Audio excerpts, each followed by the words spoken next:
자, 여러분, 오늘 이야기의 주인공인 조우 춘페이의 믿기 힘든 성공 스토리를 한번 파헤쳐 보려고 하는데요.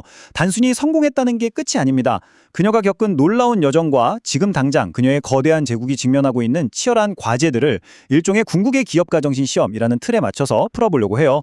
웬만한 드라마보다 훨씬 더 흥미진진하고요. 정말 많은 걸 생각하게 만드는 이야기입니다. 다들 준비되셨죠? 바로 들어가 보겠습니다. 우리가 학창 시절에 지겹게 봤던 진짜 기출문제 시험지들 있잖아요. 오늘 우리는 그 시험 문항들을 일종의 지도처럼 써볼 겁니다. 누군가가 어떻게 맨손으로 수백억 달러짜리 제국을 세우는지, 그리고 그걸 세우는 것보다 훨씬 더 어렵다는 제국 지키기 과정에서 대체 어떤 무시무시한 시험들을 통과해야 하는지 한번 테스트해보는 거죠. 그녀의 인생을 보면 진짜 극과 극이라는 말이 절로 나옵니다. 생각해보세요. 1980년대에는 너무 가난해서 15살에 학교를 그만두고 공장 구석에 박혀 하루 12시간씩 시계 유리를 닦던 소녀였어요. 근데 지금은 어떨까요? 무려 260억 달러, 우리 돈으로 수십조 원에 달하는 기업의 설립자가 되어서 최근 베이징 국빈 만찬에서 일론 머스크나 팀 쿡 같은 미국의 쟁쟁한 테크 거물들과 나란히 앉아 있습니다. 아니 도대체 어떻게 이런 영화 같은 반전이 일어날 수 있었던 걸까요? 다들 인터넷 하다가 한 번쯤 접근이 차단되었습니다. 이런 에러 화면 보신 적 있죠? 진짜 답답하잖아요. 사실 이 에러 메시지가 저우 침페이가 어릴 때 마주했던 거대한 사회 경제적 장벽들을 너무나도 완벽하게 보여주는 비유라고 할 수 있어요. 가난, 짧은 가방끈, 농촌 출신. 그녀의 앞길은 말 그대로 뚫을 수 없는 강력한 보안 방화벽으로 꽉 막혀 있었거든요. 평범한 방식으로는 절대 뚫을 수 없는 벽이었죠. 하지만 정말 놀랍게도 그녀는 그 철벽 같은 방화벽을 산산조각 내버립니다. 그리고 결국 5.9%라는 이 놀라운 수치 안에 당당히 자신의 이름을 새겨넣죠. 이게 무슨 뜻이냐면 전 세계 엘리트 기업가라는 상위 5.9%의 초극소수 그룹에 진입했다는 겁니다. 남들은 통계적으로 절대 불가능하다고 했던 걸 보란듯이 뚫어버린 정말 기적 같은 돌파력이 아닐 수 없어요. 자, 그럼 첫 번째 시험 문제부터 한번 살펴볼까요? 초기 고군분투에 대해 서술하시오. 그녀가 지금의 그 엄청난 멘탈과 회복 탄력성을 가지게 된 배경에는 과연 어떤 뼈아픈 시련들이 있었을까요? 가장 중요한 핵심은 이겁니다. 그녀의 어린 시절은 말 그대로 극심한 가난과 가혹한 노동의 연속이었습니다. 5살이라는 너무 어린 나이에 어머니가 돌아가셨고 아버지는 사고로 시력을 잃고 다치셨거든요. 생계를 위해서 돼지랑 오리를 쳐야 했고 16살 때는 결국 학교마다 완전히 그만둬야 했습니다. 그러고 나서 구한 일자리가 아침 8시부터 밤 10시까지 시계 유리를 닦는 일이었어요. 하루 14시간 동안 의자에 앉아서 기계처럼 똑같은 일만 반복해야 했던 거죠. 근데 여기서 정말 재미있는 반전이 일어납니다. 매일 똑같이 돌아가는 기계 부품 같은 삶을 참다 못해 결국 그녀가 사직서를 냈거든요. 근데 이 종이 한 장이 그녀의 인생 첫 번째 커리어 점프가 됩니다. 왜냐고요? 사직서에다가 일이 너무 단조롭다고 불평만 쓴 게 아니라 나는 더 다양하고 깊이 있는 기술을 정말 배우고 싶다는 강렬한 의지를 함께 적어냈거든요.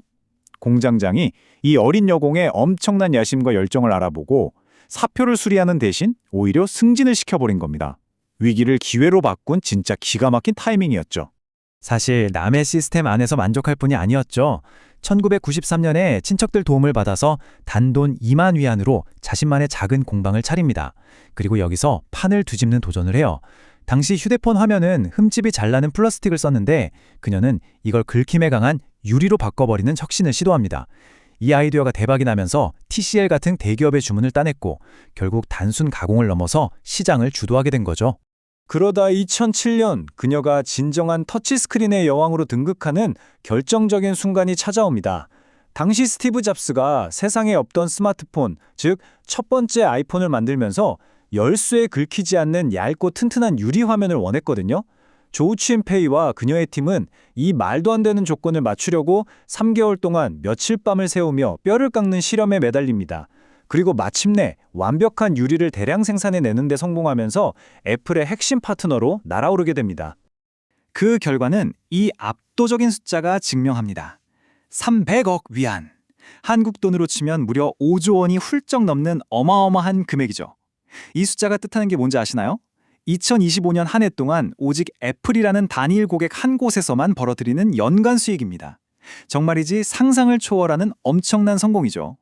하지만 돈은 많이 벌었을지 몰라도 이면에는 애플의 덫이라는 엄청난 폭탄이 째깍거리고 있었습니다.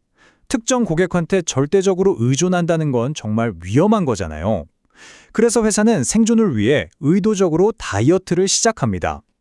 2022년에 전체 매출의 71%나 차지했던 애플 비중을 2025년에는 45%까지 공격적으로 확 끌어내립니다. 스스로 돈줄을 줄이면서까지 말이죠. 자, 다시 우리의 시험 문제로 돌아와 볼까요? 성장을 방해하는 컴포트 존, 즉 안전지대.